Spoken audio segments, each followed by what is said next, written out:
Huwag na kayo maingay. Nandiyan na si teacher sa labas. Nag-uusap si, yung kabilang classroom. Di siya teacher, principal siya. Hoy, Torjang, huwag ka maingay rin. Magtupre ka ngayon doon sa bahay niyo. Bakit? Wala ka bang tupre sa bahay niyo? Ang tagal-tagal na namin, ha? Isang taon na kami, Torjang. Huwag ka naman sa amin. Nangangamoy na dito, Torjang. Di ko na kaya. Ito, may extra ko dito sa bag.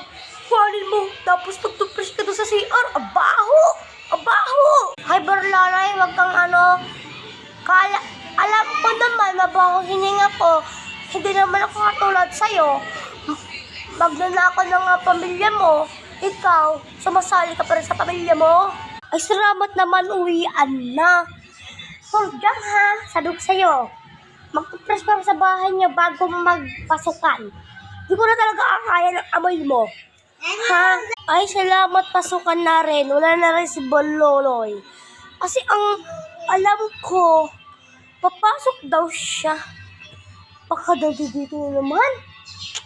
Baka sabihin niya na naman na wala akong toothbrush. Mayroon akong toothbrush dito. Assuming na naman kasi siya kaganina kasi naging yung crush. Ay, salamat, di pumasok si Torjang.